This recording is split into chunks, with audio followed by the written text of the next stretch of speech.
And I'm Todd Carley. It only takes one breath to suffer from valley fever, but many around the county could soon breathe a sigh of relief as top health officials announced a multi-million-dollar investment in valley fever research. And 23 ABC's Leah Steinberg explains where and when the clinical trial will take place. Leah? Todd, Jackie, it's a serious and increasing problem in California that many health officials say needs everyone's undivided attention. Valley fever, also known as the silent epidemic, plagues thousands of residents in the U.S. each year.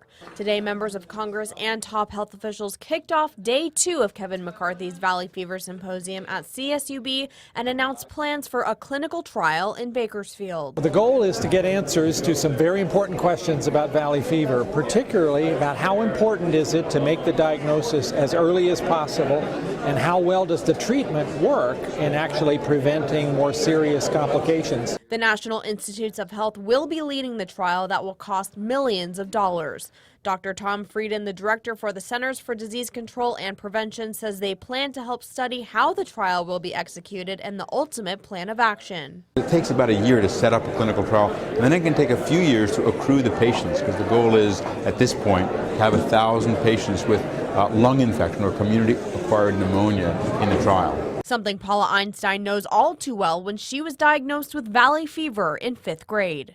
I couldn't play, I couldn't go outside, I couldn't have PE, I couldn't ride my horse, the worst one, but I got over it. I was lucky. According to Dr. Collins with NIH, patients who are diagnosed with pneumonia by their physician will be asked if they're willing to participate in the trial and sign a consent form.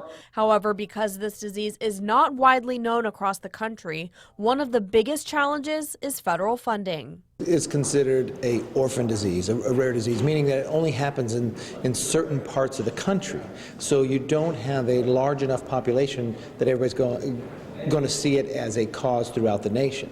But the problem being is it affects everyone. And with over 17,000 valley fever cases that were diagnosed in California and Arizona in 2012 alone, health officials say knowledge is key.